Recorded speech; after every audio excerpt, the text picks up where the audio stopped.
If she ever got elected, she'd change it, and it will be the end of our country. She's a Marxist. Everybody knows she's a Marxist. Her father's a Marxist professor in economics, and he taught her well. But when you look at what she's done to our country, and when you look at these millions and millions of people that are pouring into our country monthly, where it's, I believe, 21 million people, not the 15 that people say, and I think it's a lot higher than the 21. That's bigger than New York State pouring in. And just look at what they're doing to our country. They're criminals. Many of these people coming in are criminals. And that's bad for our economy, too. You know, you mentioned before, we'll talk about immigration later. Well, bad immigration is the worst thing that can happen to our economy. They have, and she has, destroyed our country with policy that's insane. Almost policy that you'd say they have to hate our country. President Trump, thank you. Lindsay. I want to turn to the issue of abortion. President Trump, you've often touted that you were able to kill last year. President Trump, you often touted that you were able to kill pro-life president in American history. Then last month, you said that your administration would be great for women and their reproductive rights. Then last month, you said that your administration would be great for women and their with regard to your 6-week abortion ban, because you initially had said that it was too short. And you said, quote, I'm going to be voting that we need more than 6 weeks. But then the very next day, you reversed course and said you would vote to support the 6-week ban. Vice President Harris says that women shouldn't trust you on the issue of abortion because you've changed. They have abortion in the 9th month.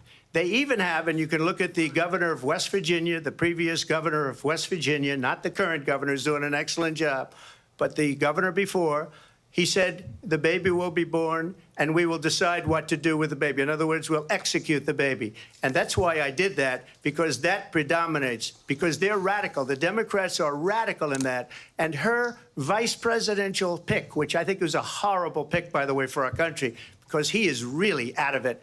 But her vice presidential pick says abortion in the 9th month is absolutely fine. He also says execution after birth. It's execution, no longer abortion, because the baby is born, is okay. And that's not okay with me, hence the vote. But what I did is something for 52 years they've been trying to get into the states. And through the genius and heart and strength of 6 Supreme Court justices, we were able to do that. Now, I believe in the exceptions for rape, incest, and life of the mother. I believe strongly in it. Ronald Reagan did also. 85% of Republicans do. Exceptions. Very important. But we were able to get it, and now states are voting on it. And for the first time, you're going to see, look, this is an issue that's torn our country apart for 52 years. Every legal scholar, every Democrat, every Republican, liberal, conservative, they all wanted this issue to be brought back to the states where the people could vote. And that's what happened. Now, Ohio, the vote was somewhat liberal. Kansas, the vote was somewhat liberal, much more liberal than people would have thought. But each individual state is voting. It's the vote of the people now. It's not tied up in the federal government. I did a great service in doing it. It took courage to do it. And the Supreme Court had great courage in doing it. And I give tremendous credit to those 6 justices. There is no state in this country where it is legal to kill a baby after it's born. Madam Vice President, I want to get your response to President Trump. Well, as I said, you're going to hear a bunch of lies, and that's not actually a surprising fact.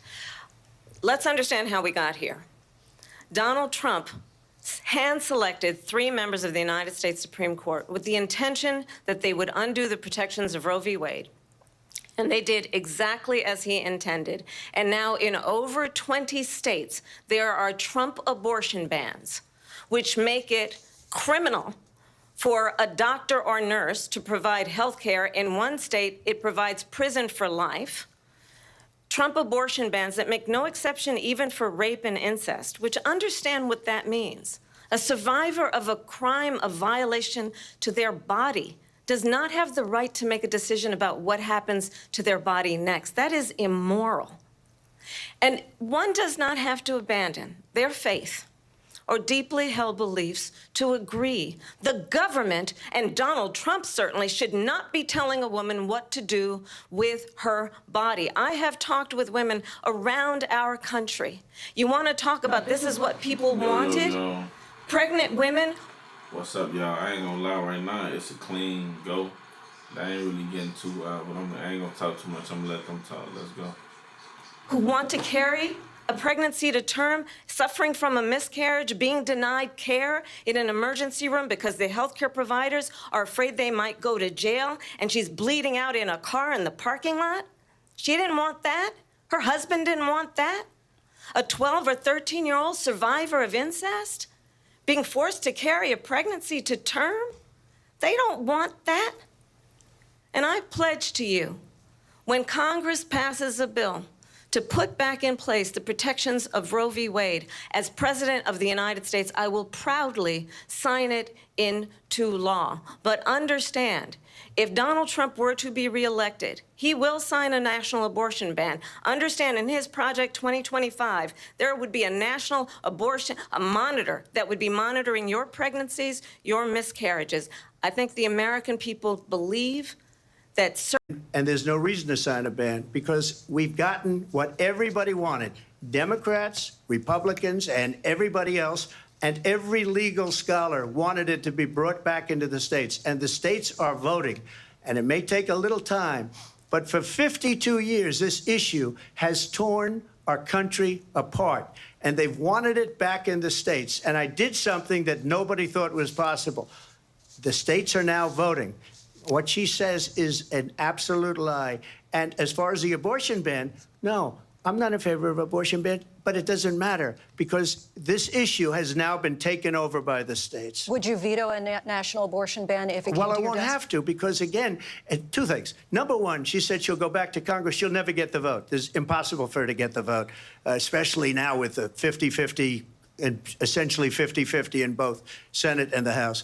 She's not going to get the vote. She can't get the vote. She won't even come close to it. So it's just talk. You know what it reminds me of? When they said they're going to get student loans terminated, and it ended up being a total catastrophe. The student loans, and then her, I think probably her boss, if you call him a boss, he spends all his time on the beach. But look, her boss went out and said, we'll do it again. We'll do it a different way. And he went out, got rejected again by the Supreme Court. So all these students got taunted with this whole thing about this whole idea. And how unfair that would have been, part of the reason they lost, to the millions and millions of people that had to pay off their student loans. They didn't get it for free. But they were saying it's the same way that they talked about that they talk about abortion. But if I could just get a yes or no, because your running mate, J.D. Vance, has said that you would veto it if it did come to your desk. Well, I didn't discuss it with J.D. In all fairness, J.D., and I don't mind if he has a certain view, but I think he was speaking for me, but I really didn't. Look, we don't have to discuss it because she'd never be able to get it, just like she couldn't get student loans. They couldn't get student loans. They didn't even come close to getting student loans. They taunted young people and a lot of other people that had loans. They can never get this approved. So it doesn't matter what she says about going to Congress. Well, wonderful. Let's go to Congress, do it.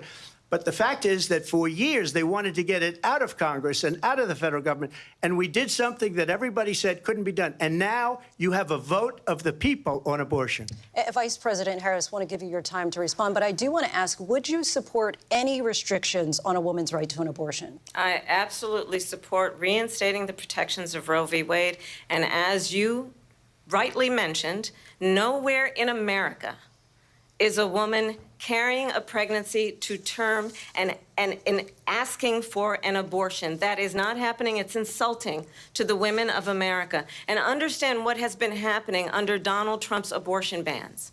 Couples who pray and dream of having a family are being denied IVF treatments. What is happening in our country? Working people, working women who are working 1 or 2 jobs, who can barely afford childcare as it is, have to travel to another state to get on a plane sitting next to strangers to go and get the health care she needs. Barely can afford to do it, and what you are putting her through is unconscionable. And the people of America have not, the majority of Americans believe in a woman's right to make decisions about her own body. And that is why in every state where this issue has been on the ballot, in red and blue states both, the people of America have voted for freedom. Vice President Harris, Excuse me, I have to respond. Another lie. It's another lie. I have been a leader on IVF, which is fertilization. The IVF, I have been a leader. In fact, when they got a very negative decision on IVF from the Alabama courts, I saw the people of Alabama and the legislature 2 days later voted it in. I've been a leader on it. They know that, and everybody else knows it. I have been a leader on fertilization, IVF. And the other thing, you should ask, will she allow abortion in the 8th month, 9th month, 7th month? Come on. Okay, would you do that?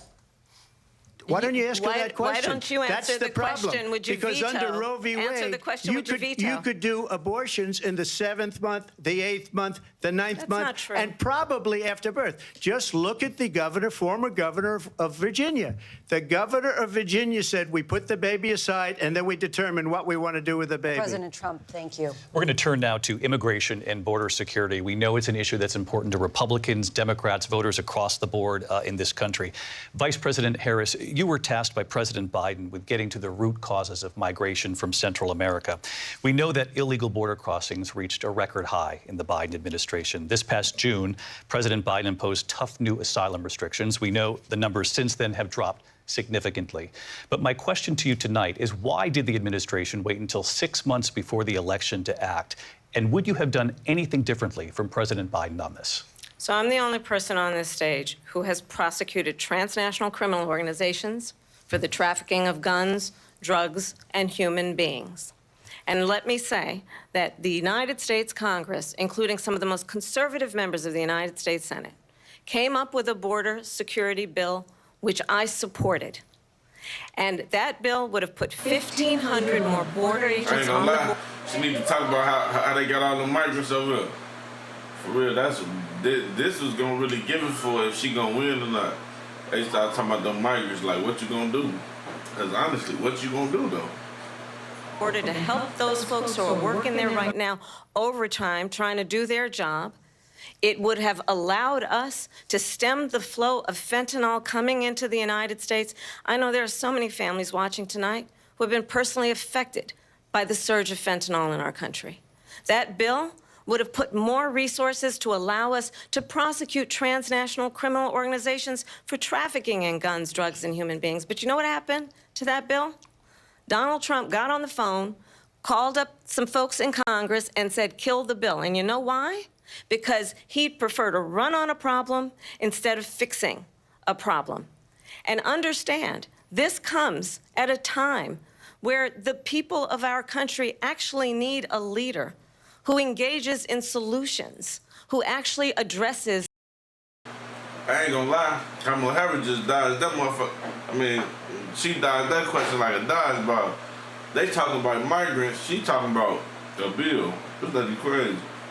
The problems at hand. But what we have in the former president is someone who would prefer to run on a problem instead of fixing a problem.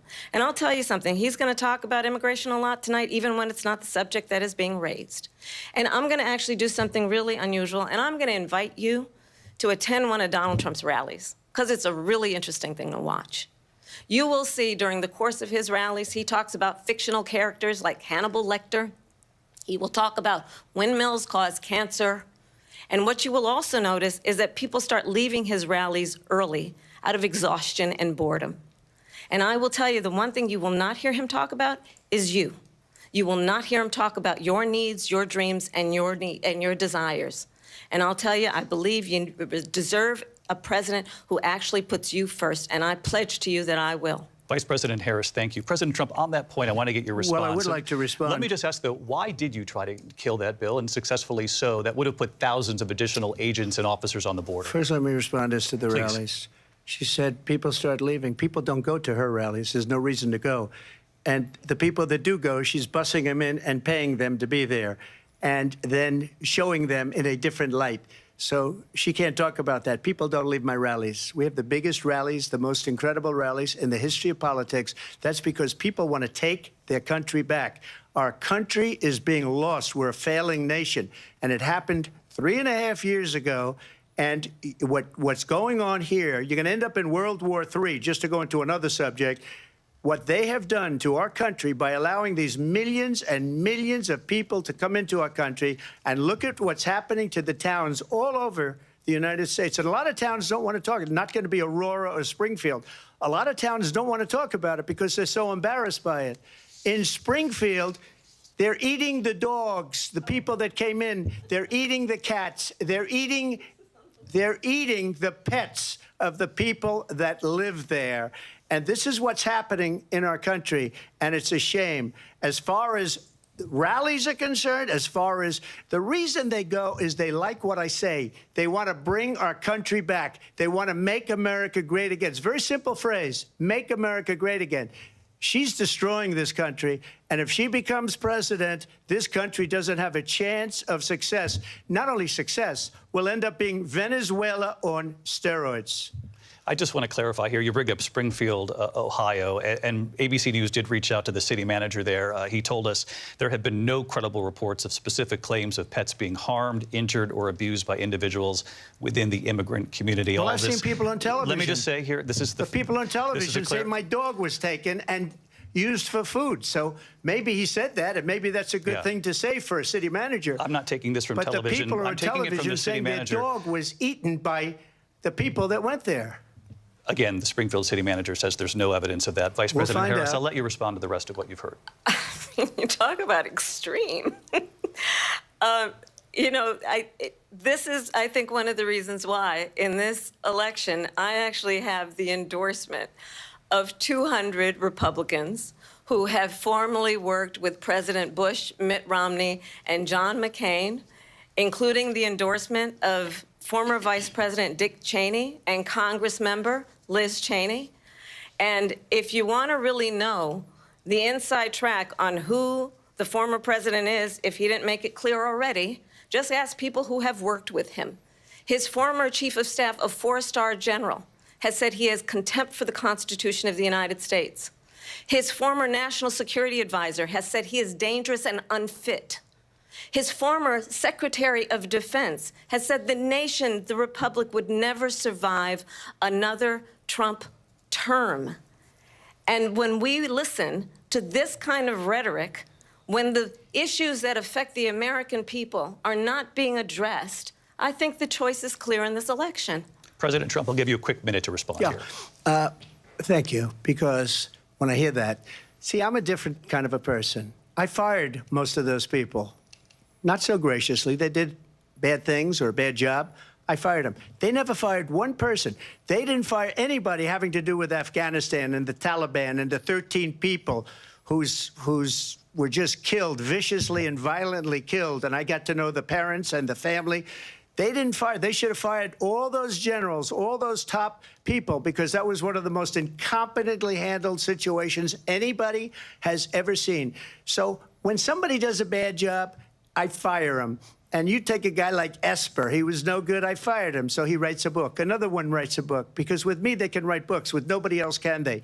But they have done such a poor job, and they never fire anybody. Look at the economy. Look at the inflation. They didn't fire any of their economists. They have the same people. That's a good way not to have books written about you. But just to finish, I got more votes than any Republican in history by far. In fact, I got more votes than any president, sitting president, in history by far. Let me continue on immigration. It was what you wanted to talk about earlier, so let's get back to your deportation proposal that the vice president has reacted to as well. President Trump, you call this the largest domestic deportation operation in the history of our country. You say you would use the National Guard. You say if things get out of control, you'd have no problem using the U.S. military. Police, yes. You also said you would use local police. How would you deport 11 million undocumented immigrants? I know you believe that number is much higher. Take us through this. What does this look like? Will authorities be going door to door in this country? Yeah, it is much higher because of them. They allowed criminals, many, many millions of criminals. They allowed terrorists. They allowed common street criminals. They allowed people to come in, drug dealers, to come into our country, and they're now in the United States and told by their countries like Venezuela, don't ever come back or we're going to kill you. Do you know that crime in Venezuela and crime in countries all over the world is way down? You know why? Because they've taken their criminals off the street and they've given them to her to put into our country. And this will be one of the greatest mistakes in history for them to allow. And I think they probably did it because they think they're going to get votes, but it's not worth it because they're destroying the fabric of our country by what they've done. There's never been anything done like this at all. They've destroyed the fabric of our country. Millions of people let in. And all over the world, crime is down all over the world except here. Crime here is up and through the roof. Despite their fraudulent statements that they made, crime in this country is through the roof. And we have a new form of crime. It's called migrant crime. And it's happening at levels that nobody thought possible. President Trump, as you know, the FBI says overall violent crime is actually coming down in this country. But Vice President Harris, the FBI they were defrauding statements. They didn't include the worst cities. They didn't include the cities with the worst crime. It was a fraud. Just like their number of 818,000 jobs that they said they created turned out to be a fraud. President Trump, thank you. I'll let you respond, Vice President Harris. Well, I think this is so rich coming from someone who has been prosecuted for national security crimes, economic crimes, election interference, has been found liable for sexual assault, and his next big court appearance is in November at his own criminal sentencing. And let's be clear where each person stands on the issue of what is important about respect for the rule of law and respect for law enforcement. The former vice president called for defunding federal law enforcement, 45,000 agents, get this, on the day after he was arraigned on 34 felony counts. So let's talk about what is important in this race. It is important that we move forward, that we turn the page on this same old tired rhetoric and address the needs of the American people, address what we need to do about the housing shortage, which I have a plan for, address what we must do to support our small businesses, address bringing down the price of groceries. But frankly, the American people are exhausted with this same old tired playbook. Vice President Harris, thank you. Excuse me. Every one of those cases was started by them against their political opponent. And I'm winning most of them, and I will win the rest on appeal. And you saw that with the decision that came down just recently from the Supreme Court. I'm winning most of them. But those are cases, it's called weaponization. Never happened in this country. They weaponized the Justice Department. Every one of those cases was involved with the DOJ, from Atlanta and Fani Willis to the... Man, this finna get ugly. They gotta really start talking about more to the people and what they gonna do for the people. We don't want them to hell with all that other shit, man. Let's talk about more about what y'all gonna do to help the African Americans, the Latinos, the white people. It ain't really a color thing. It's just like, damn, motherfucker just keep lying to you. Like, come on now. Attorney General of New York and the DA in New York, every one of those cases. And then they say, oh, he's a criminal. They're the ones that made them go after me. By the way, Joe Biden was found essentially guilty on the documents case. And what happened in my documents case? They said, oh, that's the toughest of them all. A complete and total victory. 2 months ago, it was thrown out. It's weaponization, and they used it, and it's never happened in this country. They used it to try and win an election. They're fake cases. President Trump, thank you. A really quick response here, Vice President Harris, on this notion of weaponization of the Justice Department. Well, let's talk about extreme and understand the context in which this election in 2024 is taking place. The United States Supreme Court recently ruled that the former president would essentially be immune from any misconduct if he were to enter the White House again. Understand, this is someone who has openly said he would terminate, I'm quoting, terminate the Constitution of the United States, that he would weaponize the Department of Justice against his political enemies. Someone who has openly expressed disdain for members of our military. Understand what it would mean if Donald Trump were back in the White House with no guardrails, because certainly we know now the court won't stop him. We know J.D. Vance is not going to stop him. It's up to the American people Vice President stop Harris, him. thank you. Lindsay? Vice President Harris, in your last run for president. This is the one that weaponized, not me. She weaponized. I probably took a bullet to the head because of the things that they say about me. They talk about democracy. I'm a threat to democracy. They're the threat to democracy with a fake Russia investigation that went nowhere. We have a lot to get to. Lindsay? Vice President Harris, in your last run for president, you said you wanted to ban fracking. Now you don't. You wanted mandatory government buyback programs for assault weapons. Now your campaign says you don't. You supported decriminalizing border crossings. Now you're taking a harder line. I know you say that your values have not changed. So then why have so many of your policy positions changed? So my values have not changed, and I'm going to discuss at least every point that you've made. But in particular, let's talk about fracking, because we're here in Pennsylvania. I made that very clear in 2020. I will not ban fracking. I have not banned fracking as Vice President of the United States. And in fact, I was the tie-breaking vote on the Inflation Reduction Act, which opened new leases for fracking. My position is that we have got to invest in diverse sources of energy so we reduce our reliance on foreign oil.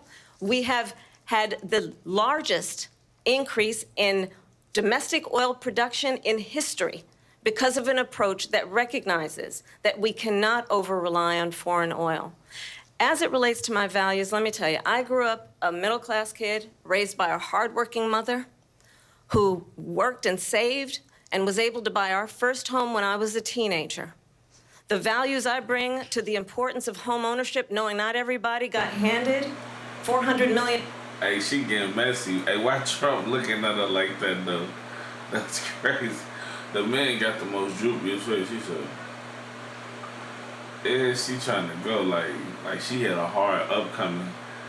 So she trying to have a connection with the people. I see what she's doing. She having like an emotional connection with the people, saying she ain't come for money versus him, he came for money.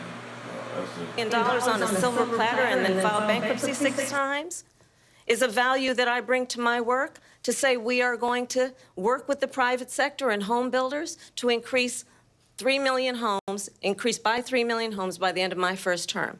My work that is related to having a friend when I was in high school who was sexually assaulted by her stepfather. And my focus then on protecting women and children from violent crime is based on a value that is deeply grounded in the importance of standing up for those who are most vulnerable. My work that is about protecting Social Security and Medicare is based on long-standing work that I have done, protecting seniors from scams.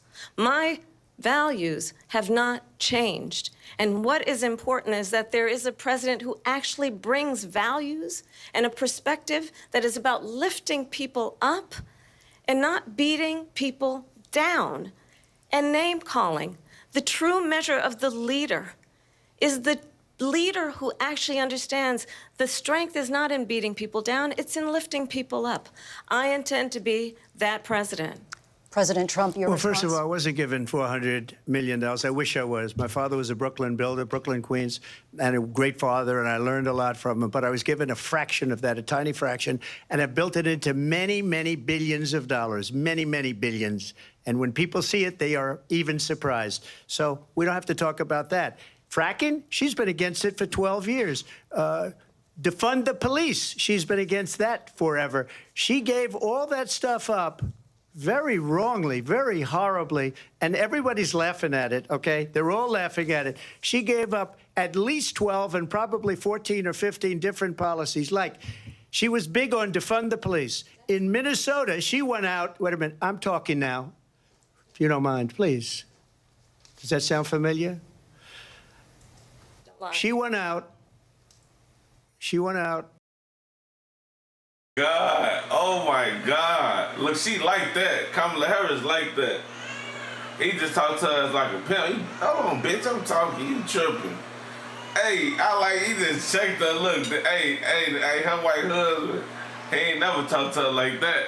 Hey, that white man that Kamala Harris got at home, he ain't never talked to her like that. He just talked to her like a straight pimp. He said, hold on, bitch, I'm talking. Look at that. Look, she's the Measure of the leader is the leader who actually understands. If you don't mind, please. Look, She's been against it for 12 years. Defund the police. She's been against that forever. She gave all that stuff up very wrongly, very horribly, and everybody's laughing at it, okay? They're all laughing at it. She gave up at least 12 and probably 14 or 15 different policies. Like, she was big on defund the police. In Minnesota, she went out. Wait a minute, I'm talking now. You don't mind, please. Please. Does that sound familiar? She went out. She went out. Hey, Kamala Harris' husband, they never talk to her like that. You can tell she's the type of female. She run the house. Donald Trump just checked her. Man, chill out, shorty. Before motherfucker get on that, you tweaking. Ain't no talking. Don't that sound familiar? Look at her face. Ooh. In Minnesota, and wanted to let criminals that killed people, that burned down Minneapolis, she went out and raised money to get them out of jail. She did things that nobody would ever think of. Now she wants to do transgender operations on illegal aliens that are in prison. This is a radical left liberal that would do this. She wants to confiscate your guns, and she will never allow fracking in Pennsylvania. If she won the election, fracking in Pennsylvania will end on day one. Just to finish, one thing so important, in my opinion. So I got the oil business going like nobody. Hey, sorry to keep on what's the name, but if anybody know what fracking is, put it in the comments, man. I always hear fracking. I think it got something to do with the oil or whatever, but put that in the comments. Educate your boy, man. What's fracking? Nobody has ever done before. When they took over, they got rid of it, started getting rid of it, and the prices were going up the roof. They immediately let these guys go to where they were. I would have been 5 times, 4 times, 5 times higher, because you're talking about 3.5 years ago. They got it up to where I was because they had no choice, because the prices of energy were quadrupling and doubling. You saw what happened to gasoline. So they said, let's go back to Trump. But if she won the election, the day after that election, they'll go back to destroying our country, and oil will be dead, fossil fuel will be dead. We'll go back to windmills, and we'll go back to solar, where they need a whole desert to get some energy to come out of. You ever see a solar plant? By the way, I'm a big fan of solar, but they take 400, 500 acres of desert President soil. Trump, we have a lot of These are not good issues things that for we the have to get environment to. that We're she out of time. understands. Thank you. Lindsay, thank you. We have an election in just 56 days. And I want to talk about the peaceful transfer of power, which, of course, we all know is a cornerstone of our democracy, and the role of a president in a moment of crisis. Mr. President, on January 6th, you told your supporters to march to the Capitol. You said you would be right there with them. The country and the world saw what played out at the Capitol that day, the officers coming under attack. Aides in the West Wing say you watched it unfold on television off the Oval Office. You did send out tweets, but it was more than 2 hours before you sent out that video message telling your supporters to go home. Is there anything you regret about what you did on that day? You just said a thing that isn't covered. Peacefully and patriotically, I said during my speech, not later on. Peacefully and patriotically. And nobody on the other side was killed. Ashley Babbitt was shot by an out-of-control police officer that should have never, ever shot her. It's a disgrace. But we didn't do this group of people that have been treated so badly. I ask, what about all the people that are pouring into our country and killing people that she allowed to pour in? She was the border czar, remember that. She was the border czar. She doesn't want to be called the border czar because she's embarrassed by the border. In fact, she said at the beginning, oh, I'm surprised you're not talking about the border yet. That's because she knows what a bad job they've done. What about those people? When are they going to be prosecuted? When are these people from countries all over the world, not just South America? They're coming in from all over the world, David, all over the world. And crime rates are down all over the world because of it. But let me just ask you. David, when are those people going to be prosecuted? When are the people that burned down Minneapolis going to be prosecuted? Or in Seattle? They went into Seattle. They took over a big percentage of the city of Seattle. When are those people going to be prosecuted? But let me just ask you. You might ask her that question. You were the president. You were watching it unfold on television. It's a very simple question as we move forward toward another election. Is there anything you regret about what you did on that day? Yes or no? I had nothing to do with that other than they asked me to make a speech. I showed up for a speech. I said, I think it's going to be big. I went to Nancy Pelosi and the mayor of Washington, D.C., And the mayor put it back in writing, as you know. I said, you know, this is going to be a very big rally or whatever you want to call it. And again, it wasn't done by me. It was done by others. I said, I'd like to give you 10,000 National Guard or soldiers. They rejected me. Nancy Pelosi rejected me. It was just 2 weeks ago. Her daughter has a tape of her saying she is fully responsible for what happened. They want to get rid of that tape. It would have never happened if Nancy Pelosi and the mayor of Washington did their jobs. I wasn't responsible for security. Nancy Pelosi was responsible. She didn't do her job. The question was about you as president, not about former. Right. See, I don't like that about Trump. Like, he's not taking accountability at all, man. Like, you could be like, yeah, I fucked up. They kind of went haywire or whatever, but he ain't taking no responsibility. That's one thing I do hate about, like, certain politicians, just people in general. Like, if you can't take accountability, like, yeah, I fucked up, okay. But this goofball, he keep trying to blame it on everybody else. Like, come on, dog. Speaker Pelosi, but I do want Vice President Harris to respond here. I was at the Capitol on January 6th. I was the vice president-elect. I was also an acting senator. I was there. And on that day, the President of the United States incited a violent mob to attack our nation's capital, to desecrate our nation's capital. On that day, 140 law enforcement officers were injured, and some died. And understand, the former president has been indicted and impeached for exactly that reason. But this is not an isolated situation. Let's remember Charlottesville, where there was a mob of people carrying tiki torches, spewing anti-Semitic hate. And what did the president then at the time say? There were fine people on each side. Let's remember that when it came to the Proud Boys, a militia, the president said, the former president said, stand back and stand by. So for everyone watching who remembers what January 6th was, I say, we don't have to go back. Let's not go back. We're not going back. It's time to turn the page. And if that was a bridge too far for you, well, there is a place in our campaign for you to stand for country, to stand for our democracy, to stand for rule of law, and to end the chaos, and to end the approach that is about attacking the foundations of our democracy because you don't like the outcome. And be clear on that point. Donald Trump, the candidate, has said in this election there will be a bloodbath if this and the outcome of this election is not to his liking. Let's turn the page on this. Let's not go back.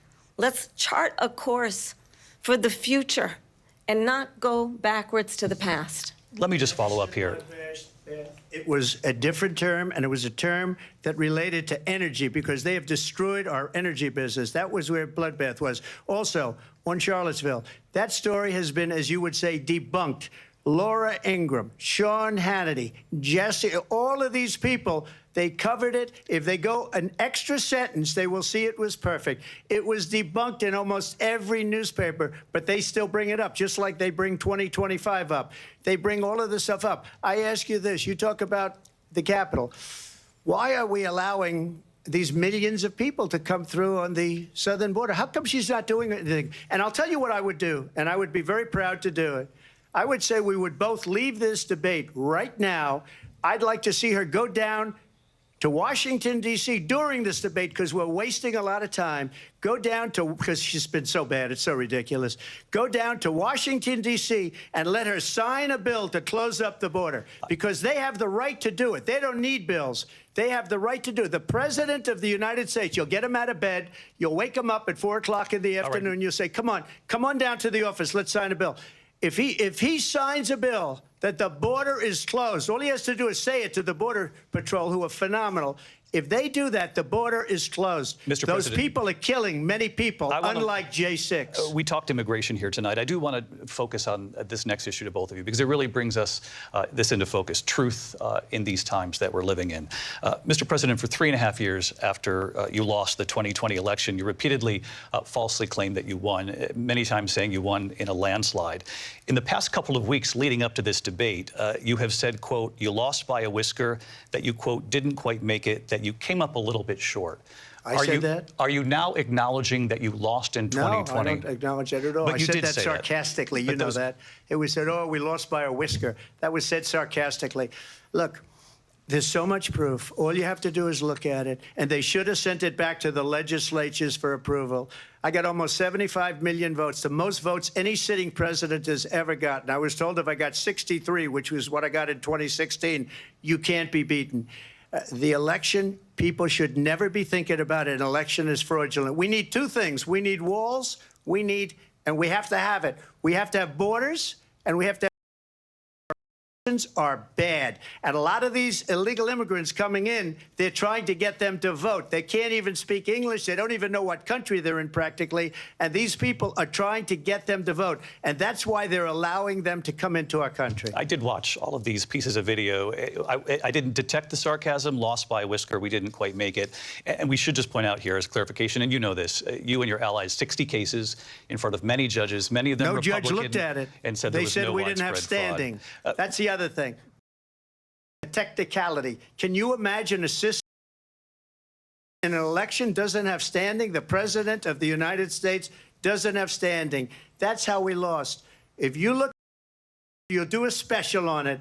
I'll show you Georgia, and I'll show you Wisconsin, and I'll show you Pennsylvania, and I'll show you. We have so many facts and statistics, but you know what? That doesn't matter, because we have to solve the problem that we have right now. That's old news. And the problem that we have right now is we have a nation in decline, and they have put it into decline. We have a nation that is dying, David. Mr. President, thank you. Vice President Harris, you heard the president there tonight. He said he didn't say that he lost by a whisker. So he still believes he did not lose the election that was won by President Biden and yourself. But I do want to ask you about something that's come up in the last couple of days. This was a post from President Trump about this upcoming election just weeks away. He said, when I win, those people who cheated, and then he lists donors, voters, election officials, he says will be prosecuted to the fullest extent of the law, which will include long-term prison sentences. One of your campaign's top lawyers responded saying, we won't let Donald Trump intimidate us. We won't let him suppress the vote. Is that what you believe he's trying to do here? Donald Trump was fired by 81 million people. So let's be clear about that. And clearly he is having a very difficult time processing that. But we cannot afford to have a president of the United States who attempts, as he did in the past, to upend the will of the voters in a free and fair election. And I'm going to tell you that I have traveled the world as Vice President of the United States, and world leaders are laughing at Donald Trump. I have talked with military leaders, some of whom worked with you, and they say you're a disgrace.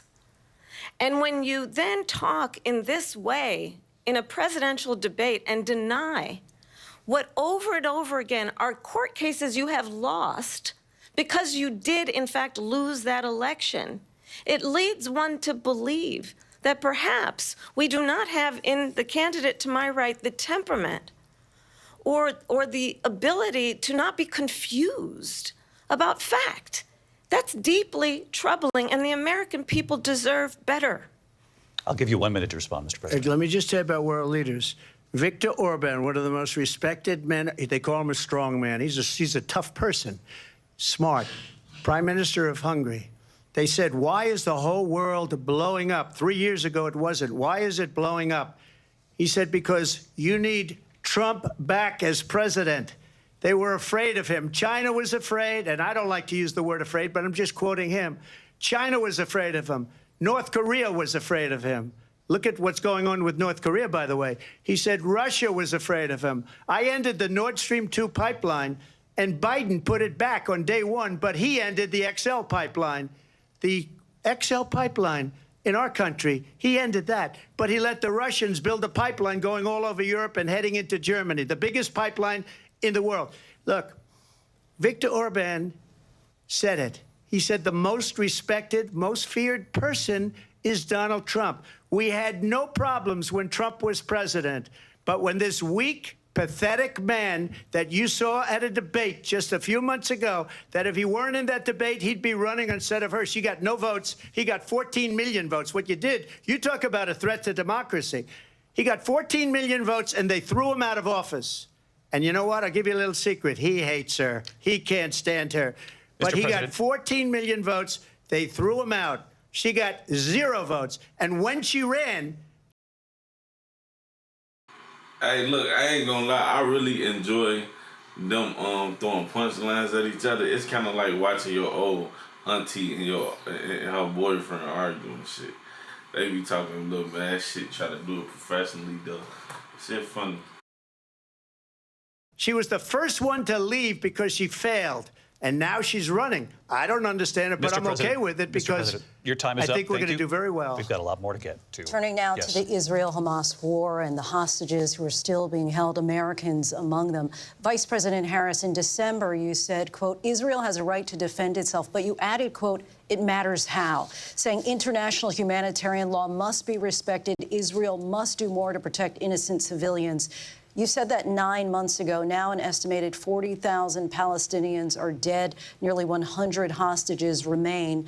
Just last week, Prime Minister Benjamin Netanyahu said there's not a deal in the making. President Biden has not been able to break through the stalemate. How would you do it?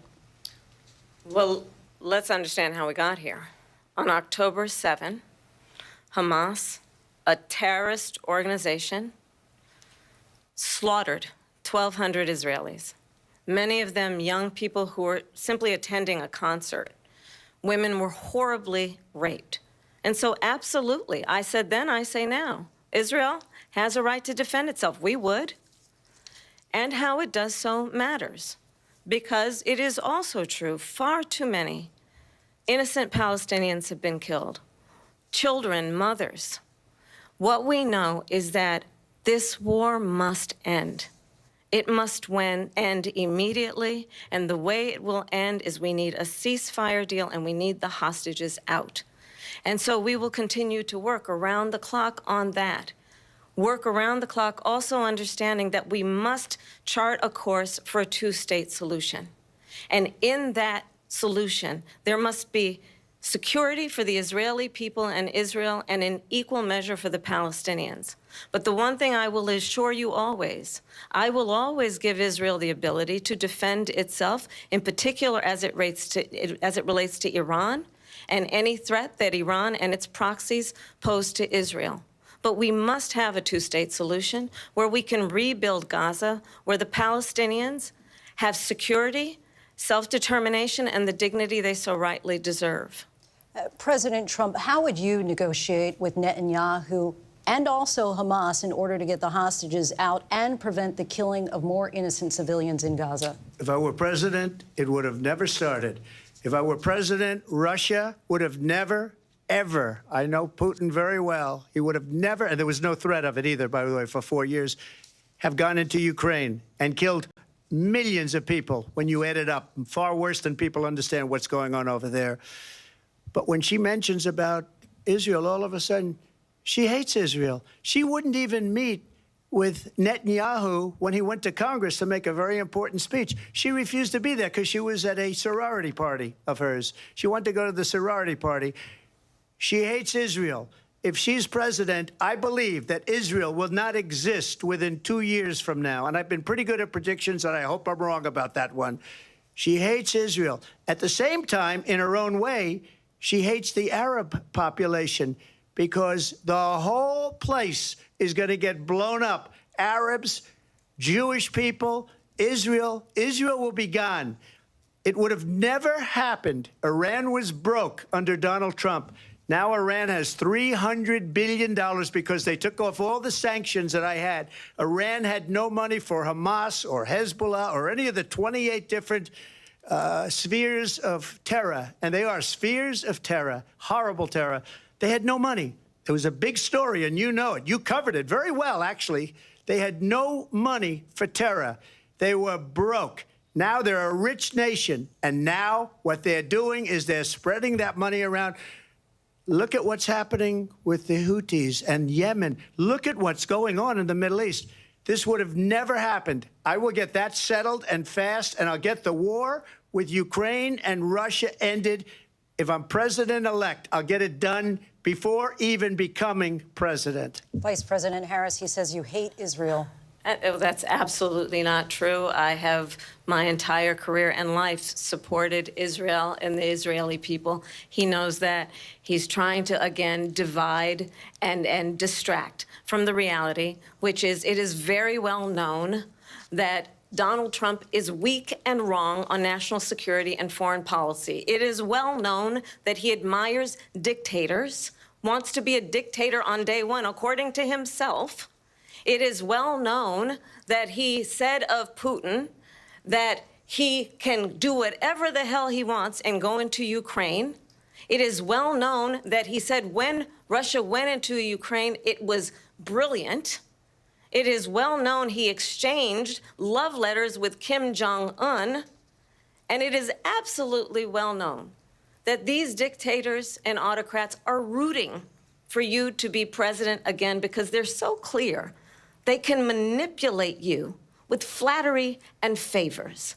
And that is why so many military leaders who you have worked with have told me you are a disgrace. That is why we understand that we have to have a president who is not consistently weak and wrong on national security, including the importance of upholding and respecting in highest regard our military. Vice President Harris, thank you. They're the ones, and she's the one that caused it, that's weak on national security by allowing every nation last month for the year, 168 different countries sending people into our country. Their crime rates are way down. Putin endorsed her last week, said, I hope she wins. And I think he meant it, because what he's gotten away with is absolutely incredible. It wouldn't have happened with me. The leaders of other countries think that they're weak and incompetent, and they are. They're grossly incompetent. And I just ask one question. Why does Biden go in and kill the Keystone Pipeline and approve the single biggest deal that Russia's ever made, Nord Stream 2, the biggest pipeline anywhere in the world going to Germany and all over Europe? Because they're weak and they're ineffective. And Biden, by the way, President gets paid Trump, a lot of money. Thank you. We have a lot of issues to get to. We'll be right back with much more of this historic ABC News presidential debate from the National Constitution Center right here in Philadelphia. Back in a moment.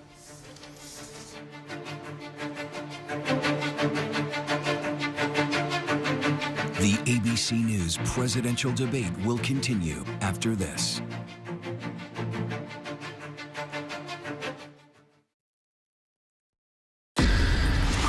It was a regular day for 19-year-old Melissa Witt.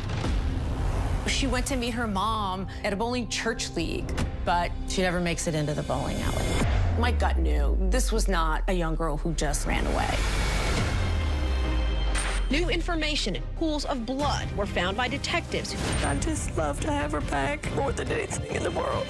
It is a heart-wrenching day for the family of Melissa Witt. Police found the body in the Ozark National Forest. You had several suspects. All these kinds of leads. A known serial killer in your area. Could he be involved? We're actually finding key evidence that could have slipped through the cracks. You're looking for that game-changing piece. Her last hours on this earth were probably the most horrific a person. Keep streaming with ABC News Live. I was finna say, since we got a little break, say hey, Lele. Say hey, people. What's up? This Lele. This is my little daughter. Yeah, this Lele. Oh shit. Oh shit. We almost fell. This the Lele halftime show. She just want to say hey. Say hey to the people. We got like 13 viewers. Say hey, y'all. What? Hey, yeah. What y'all think about it so far? I think they keeping it professional. It's definitely better than the Joe Biden and Donald Trump debate. But I just want to keep watching them. Let's see what they talking about. They should be back on. What y'all think though? Make sure y'all comment. Let me know what y'all thinking, man. Because I want them to really address the border and just, I don't know, but let's go. I ain't finna keep talking. Fake numbers. Look, we're in for 250 billion or more because they don't ask Europe, which is a much bigger beneficiary to getting this thing done than we are. They're in for $150 billion less because Biden and you don't have the courage to ask Europe like I did with NATO.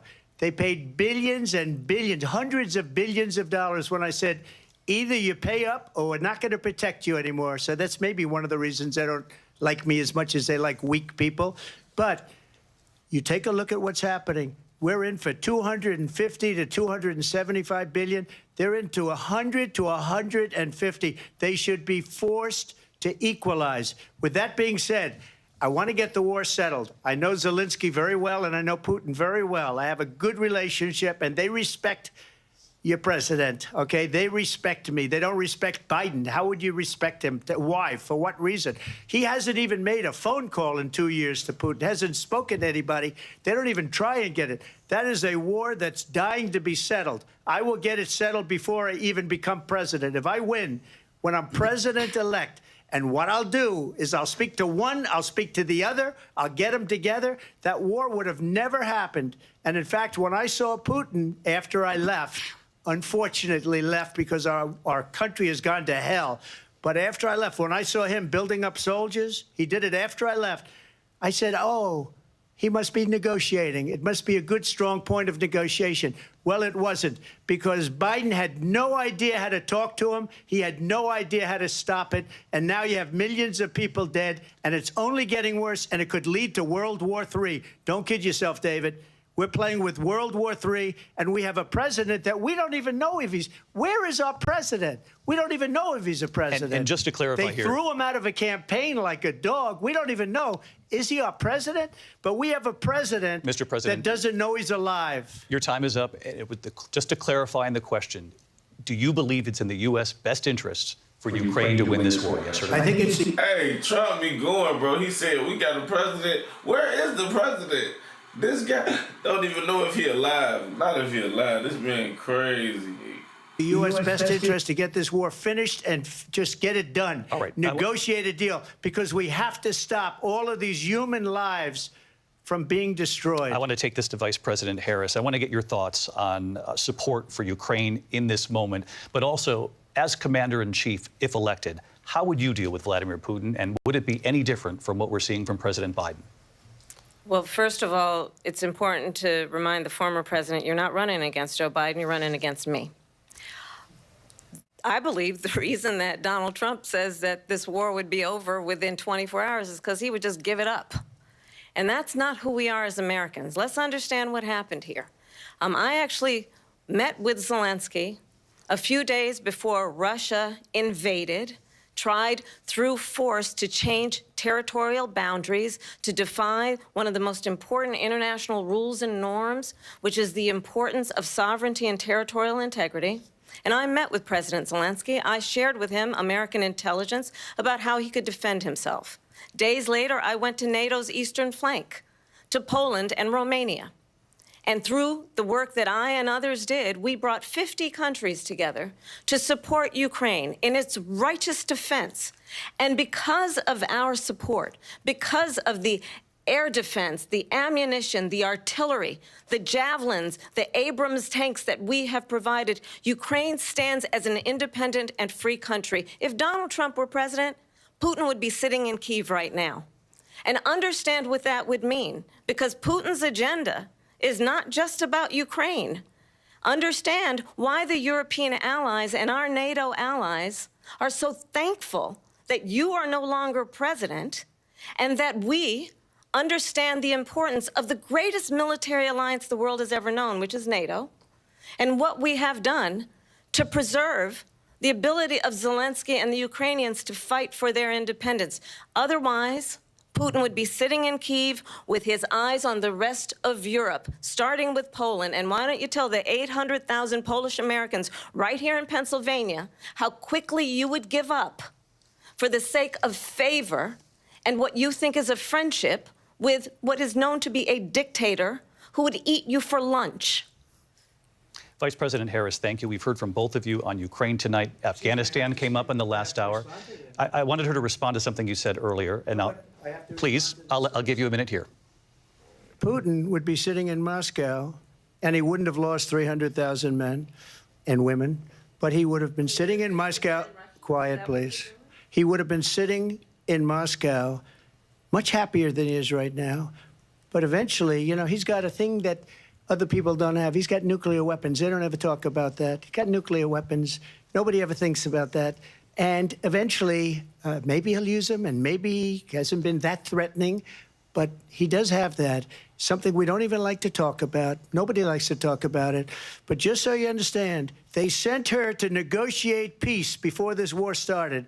3 days later, he went in and he started the war because everything they said was weak and stupid. They said the wrong things. That war should have never started. She was the emissary. They sent her in to negotiate with Zelensky and Putin, and she did. And the war started 3 days later. And that's the kind of talent we have with her. She's worse than Biden. In my opinion, I think he's the worst president in the history of our country. She goes down as the worst vice president in the history of our country. But let me tell you something. She is a horrible negotiator. They sent her in to negotiate. As soon as they left, Putin did the invasion. President Trump, thank you. You did bring up something. You said she went to negotiate with Vladimir. Hey, see, that's why I'm scared to vote for Kamala Harris, too. But I look like she finna cry. Like, you know, I don't know if y'all got daughters. What's like when you telling your daughter something and she knows she bogus? But he does have that, something we don't even like to talk about. Nobody likes to talk about it. But just so you understand, we have around the world are dependent on our ability to look out for our friends and not favor our enemies because you adore strongmen instead of caring about democracy. And that is very much what is at stake here. The President of the United States is commander-in-chief, and the American people have a right to rely on a president who understands the significance of America's role and responsibility in terms of ensuring that there is stability and ensuring we stand up for our principles and not sell them for the benefit of personal flattery. We've talked about Ukraine and Vladimir Putin. I do want to talk about Afghanistan. It came up in the first hour of this debate. I want to move on to Afghanistan. Stoltenberg said Trump did the most amazing thing I've ever seen. He got these countries, the 28 countries at the time, to pay up. He said, I've never seen. He's the head of NATO. He said, I've never seen. For years, we were paying almost all of NATO. We were being ripped off by European nations, both on trade and on NATO. I got them to pay up by saying one of the statements you made before, if you don't pay, we're not going to protect you. Otherwise, we would have never gotten it. He said it was one of the most incredible jobs that he's ever seen done. Thank you. I want to turn to Afghanistan. It came up in the first hour of the debate, and we witnessed a poignant moment today on Capitol Hill, honoring the soldiers who died in the chaotic withdrawal from Afghanistan. I do want to ask the Vice President, do you believe you bear any responsibility in the way that withdrawal played out? Well, I will tell you, I agreed with President Biden's decision to pull out of Afghanistan. 4 presidents said they would, and Joe Biden did. And as a result, America's taxpayers are not paying the $300 million a day we were paying for that endless war. And as of today, there is not one member of the United States military who is in active duty in a combat zone in any war zone around the world, the first time this century. But let's understand how we got to where we are. Donald Trump, when he was president, negotiated one of the weakest deals you can imagine. He calls himself a deal maker. Even his national security advisor said it was a weak, terrible deal. And here's how it went down. He bypassed the Afghan government. He negotiated directly with a terrorist organization called the Taliban. The negotiation involved the Taliban getting 5,000 Taliban terrorists released. And get this, and the president at the time invited the Taliban to Camp David, a place of storied significance for us as Americans, a place where we honor the importance of American diplomacy, where we invite and receive respected world leaders. And this former president, as president, invited them to Camp David because he does not again appreciate the role and responsibility of the President of the United States to be commander-in-chief with a level of respect.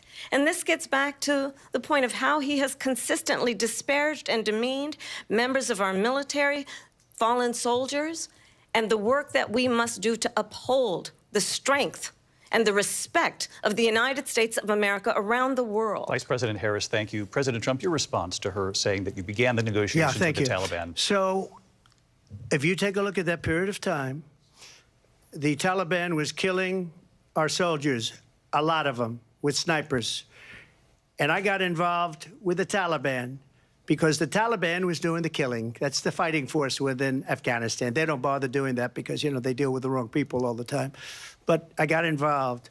And Abdul is the head of the Taliban. He is still the head of the Taliban. And I told Abdul, don't do it anymore. You do it anymore, you're going to have problems. And he said, why do you send me a picture of my house? I said, you're going to have to figure that out, Abdul. And for 18 months, we had nobody killed. We did have an agreement negotiated by Mike Pompeo. It was a very good agreement. The reason it was good, it was we were getting out. We would have been out faster than them, but we wouldn't have lost the soldiers. We wouldn't have left many Americans behind, and we wouldn't have left $85 billion worth of brand new, beautiful military equipment behind. And just to finish, they blew it. The agreement said you have to do this, this, this, this, this, and they didn't do it. They didn't do it. The agreement was terminated by us because they didn't do what they were supposed to do. I want to move on. And these people did the worst withdrawal and, in my opinion, the most embarrassing moment in the history of our country. And by the way, that's why Russia attacked Ukraine, because they saw how incompetent she and her boss are. President Trump, thank you. I want to move on now to race and politics in this country. Mr. President, you recently said of Vice President Harris, quote, I didn't know she was black until a number of years ago when she happened to turn black, and now she wants to be known as black. I want to ask a bigger picture question here tonight. Why do you believe it's appropriate to weigh in on the race? Uh-oh, now this is the part that I've been waiting for right here. This Indian Jamaican, she'll never claim she black. Let's see what they talking about. I ain't even finna talk no more. Let's see what she gonna say. Is she gonna say she black or what? I don't think so. Racial identity of your opponent. I don't, and I don't care. I don't care what she is. I don't care. You make a big deal out of something. I couldn't care less. Whatever she wants to be is okay with me. But those were your words, so I'm asking. I don't know. I mean, all I can say is I read where she was not black, that she put out, and I'll say that. And then I read that she was black, and that's okay. Either one was okay with me. That's up to her. That's up to her. Vice President Harris, your thoughts on this? I think it's, I mean, honestly, I think it's a tragedy that we have someone who wants to be president who has consistently, over the course of his career, attempted to use race to divide the American people. Oh, I want to hear her say, yes, I am a black woman, man. If I saw the guy, if this lady say, yes, I am a black woman, and actually, I vote for her. I swear to God.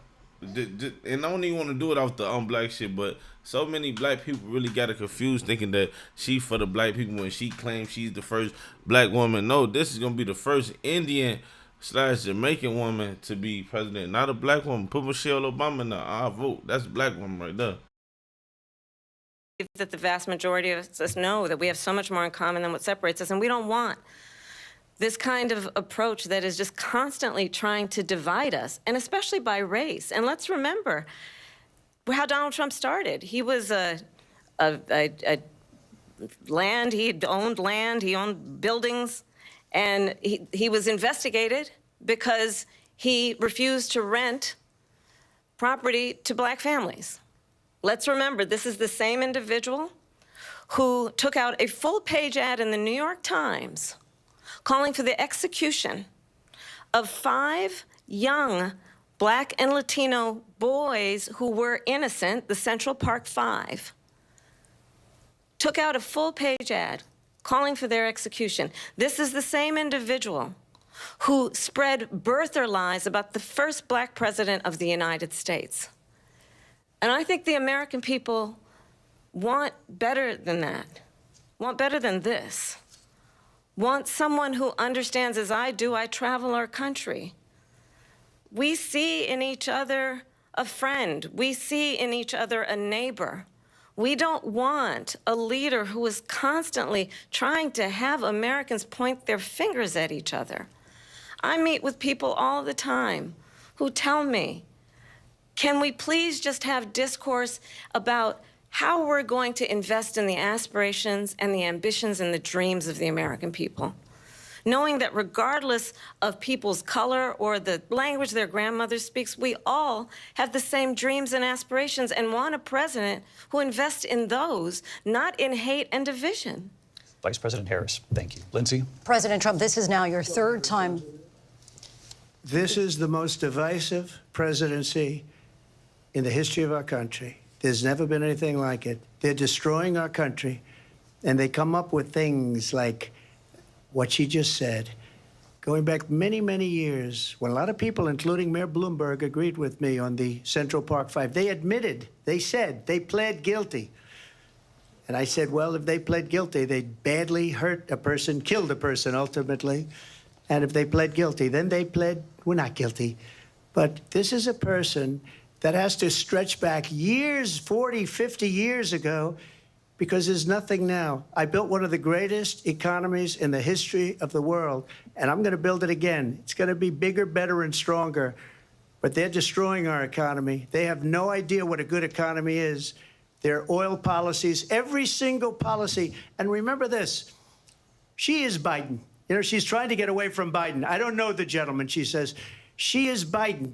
The worst inflation we've ever had, a horrible economy because inflation has made it so bad, and she can't get away with that. Thank you. Your time is up, I Lindsay. want to respond to that, though. I want to just respond briefly. Clearly, I am not Joe Biden, and I am certainly not Donald Trump. And what I do offer is a new generation of leadership for our country, one who believes in what is possible, one who brings a sense of optimism about what we can do instead of always disparaging the American people. I believe in what we can do to strengthen our small businesses, which is why I have a plan. Let's talk about our plans and let's compare the plans. I have a plan to give startup businesses $50,000 tax deduction, to pursue their ambitions, their innovation, their ideas, their hard work. I have a plan, $6,000 for young families for the first year of your child's life, to help you in that most critical stage of your child's development. I have a plan that is about allowing people to be able to pursue what has been fleeting in terms of the American dream by offering a help with down payment of $25,000 down payment assistance for first-time home buyers. That's the kind of conversation, I believe, David, that people really want tonight, as opposed to a conversation that is constantly about belittling and name-calling. Let's turn the page Vice President and move Harris, forward. thank you. Let's turn to policy. President Trump, we have to move on. President Trump. Let's turn to policy, please. She has a plan to defund the police. She has a plan to confiscate everybody's gun. President Trump, she has we do a have to plan move to on to not other allow issues. fracking in Pennsylvania or anywhere else. Okay. That's you, Mr. what her President. plan is until just recently. I just need Lindsay, to go ahead. respond President because Trump, the President former Trump. president has said No, I'm something sorry. twice that I need to respond to. I'm sorry. We're going to move on, Vice President one time Harris. to what he has President said Trump, this is multiple now times. your Yes. third time running for president. You have long vowed to repeal and replace the Affordable Care Act, also known as Obamacare. You have failed to accomplish that. You now say you're going to keep Obamacare, quote, unless we can do something much better. Correct. Last month, you said, quote, we're working on it. So tonight, 9 years after you first started running, do you have a plan, and can you tell us what it is? Obamacare was lousy health care, always was. It's not very good today. And what I said, that if we come up with something, and we are working on things, we're going to do it and we're going to replace it. But remember this, I inherited Obamacare because Democrats wouldn't change it. They wouldn't vote for it. They were unanimous. They wouldn't vote to change it. If they would have done that, we would have had a much better plan than Obamacare. But the Democrats came up, they wouldn't vote for it. I had a choice to make when I was president. Do I save it and make it as good as it can be, never going to be great, or do I let it rot? And I felt I had an obligation, even though politically it would have been good to just let it rot and let it go away. I decided, and I told my people, the top people, and they're very good people. I have a lot of good people in that administration. We read about the bad ones. We had some real bad ones, too, and so do they. They have really bad ones. The difference is they don't get rid of them. But let me just explain. I had a choice to make. Do I save it and make it as good as it can be, or do I let it rot? And I saved it. I did the right thing. But it's still never going to be great, and it's too expensive for people. And what we will do is we're looking at different plans. If we can come up with a plan that's going to cost our people, our population, less money and be better health care than Obamacare, then I would absolutely do it. But until then, I'd run it as good as it can be run. So just a yes or no, you still do not have a plan? I have concepts of a plan. I'm not president right now. But if we come up with something, I would only change it if we come up with something that's better and less expensive. And there are concepts and options we have to do that. And you'll be hearing about it in the not-too-distant future. Vice President Harris, in 2017, you supported Bernie Sanders' proposal to do away with private insurance and create a government-run health care system. 2 years later, you proposed a plan that included a private insurance option. What is your plan today? Well, first of all, I absolutely support, and over the last 4 years as vice president, private health care options. But what we need to do is maintain and grow the Affordable Care Act. But I'll get to that, Lindsay. I just need to respond to a previous point that the former president has made. I've made very clear my position on fracking. And then this business about taking everyone's guns away. Tim Walz and I are both gun owners. We're not taking anybody's guns away. So stop with the continuous lying about this stuff. As it relates to the Affordable Care Act, understand, just look at the history to know where people stand. When Donald Trump was president, 60 times he tried to get rid of the Affordable Care Act. 60 times. I was a senator at the time when I will never forget the early morning hours when it was up for a vote in the United States Senate.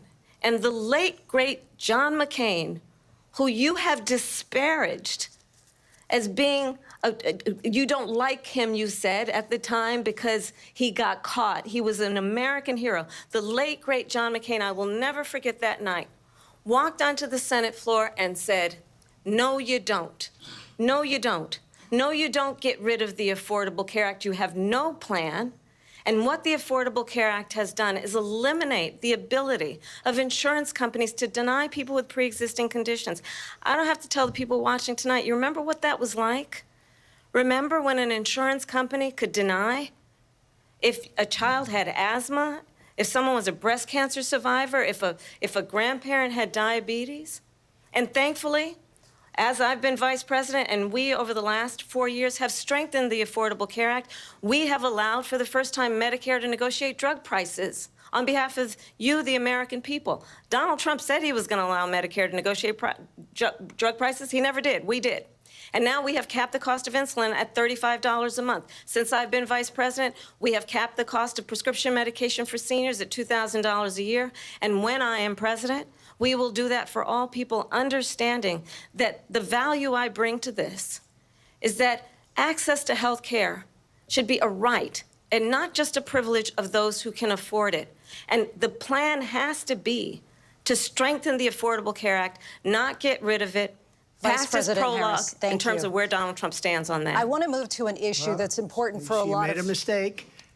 Number one, John McCain fought Obamacare for 10 years.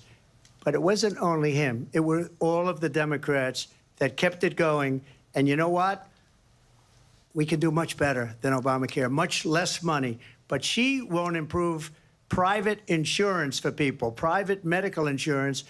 That's another thing she doesn't want to get. People are paying privately for insurance that have worked hard and made money, and they want to have private. She wants everybody to be on government insurance where you wait 6 months for an operation that you need immediately. President Trump, thank you. We have another issue that we'd like to get to that's important for a number of Americans, in particular younger voters, and that's climate change. President Trump, with regard to the environment, you say that we have to have clean air and clean water. Vice President Harris, you call climate change an existential threat. The question to you both tonight is, what would you do to fight climate change? And Vice President Harris, we'll start with you. 1 minute for you each. Well, the former president had said that climate change is a hoax. And what we know is that it is very real. You ask anyone who lives in a state who has experienced these extreme weather occurrences, who now is either being denied home insurance or it's being jacked up. You ask anybody who has been the victim of what that means in terms of losing their home, having nowhere to go. We know that we can actually deal with this issue. The young people of America care deeply about this issue. And I am proud that as vice president over the last 4 years, we have invested $1 trillion in a clean energy economy, while we have also increased domestic gas production to historic levels. We have created over 800,000 new manufacturing jobs while I have been vice president. We have invested in clean energy to the point that we are opening up factories around the world. Donald Trump said he was going to create manufacturing jobs. He lost manufacturing jobs. And I'm also proud to have the endorsement of the United Auto Workers and Sean Fain, who also know that part of building a clean energy economy includes investing in American-made products, American automobiles. It includes growing what we can do around American manufacturing and opening up auto plants, not closing them like happened under Donald Trump. Vice President Harris, thank you. That didn't happen under Donald Trump. Let me just tell you, they lost 10,000 manufacturing jobs this last month. It's going, they're all leaving. They're building big auto plants in Mexico, in many cases owned by China. They're building these massive plants, and they think they're going to sell their cars into the United States because of these people. What they have given to China is unbelievable. But we're not going to let that. We'll put tariffs on those cars so they can't come into our country, because they will kill the United Auto Workers and any auto worker, whether it's in Detroit or South Carolina or any other place. What they've done to business and manufacturing in this country is horrible. We have nothing because they refuse. You know, Biden doesn't go after people because supposedly China paid him millions of dollars. He's afraid to do it. Between him and his son, they get all this money from Ukraine. They get all this money from all of these different countries. And then you wonder, why is he so loyal to this one, that one, Ukraine, China? Why is he? Why did he get $3.5 million from the mayor of Moscow's wife? Why did she pay him $3.5 million? This is a crooked administration, and they're selling our country down the tubes. President Trump, thank you. Thank you. We'll be right back with closing statements from both of our candidates. An historic night, this ABC News presidential debate from Philadelphia. Back in a moment.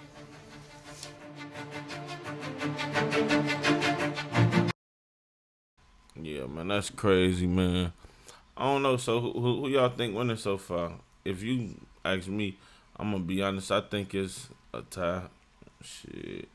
Kamala Harris made some good points. Donald Trump made some good points. I'm really here for the comedy. I think it's funny. And I think that they definitely doing a pretty good job, man. To be honest, both of them are shitty candidates.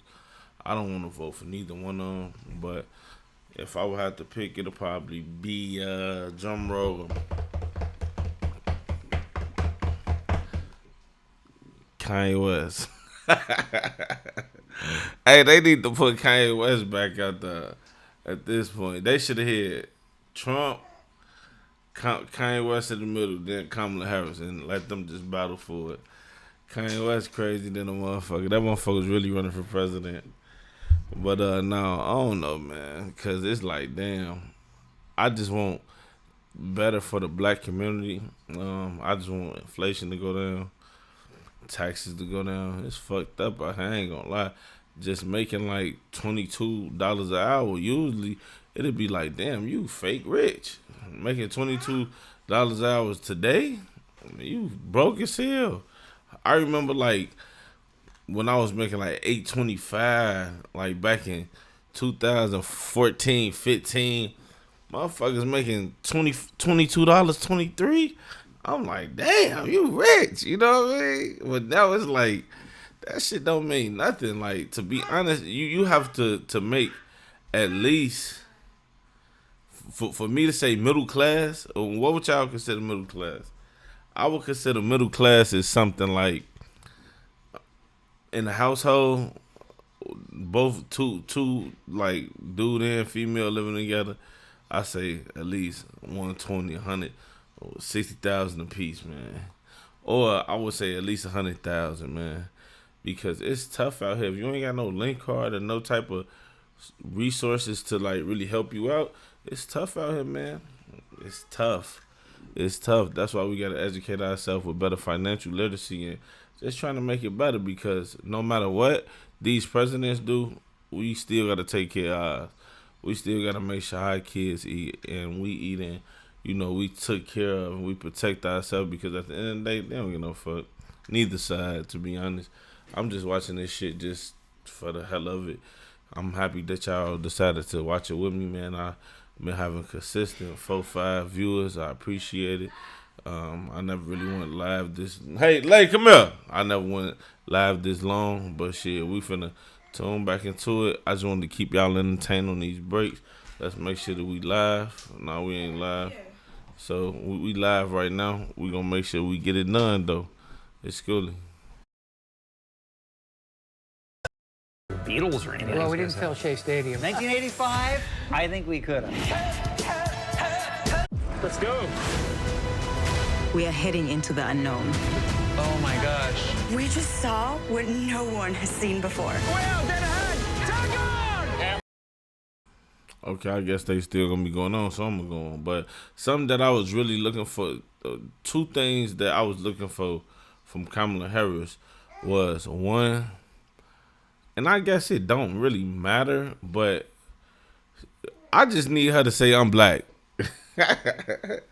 Cause she got all the black people rocking with her, and most black people, they really just voting for her because that reason. So I just want her to say, like, embrace the black people. And I know it's so simple and it's so small, but that mattered to me. Now, hold on, I'm finna get back to it. But second thing, I just wanted her to talk about the border. And then Trump, I wanted him to talk about January 6th. And I want him to talk about, shit, the border too. But let's get back to it, y'all. Believe that the American people know we all have so much more in common than what separates us, and we can chart a new way forward.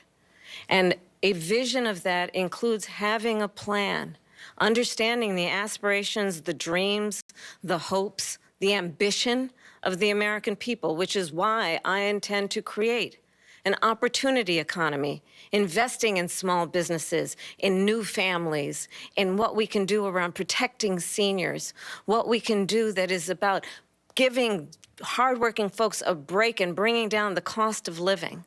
I believe in what we can do together that is about sustaining America's standing in the world and ensuring that we have the respect that we so rightly deserve, including respecting our military and ensuring we have the most lethal fighting force in the world.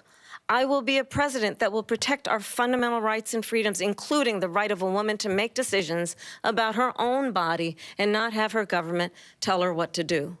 I'll tell you, I started my career as a prosecutor. I was a DA, I was an attorney general, a United States senator, and now vice president. I've only had one client, the people. And I'll tell you, as a prosecutor, I never asked a victim or a witness, are you a Republican or a Democrat? The only thing I ever asked them, are you okay? And that's the kind of president we need right now. Someone who cares about you and is not putting themselves first.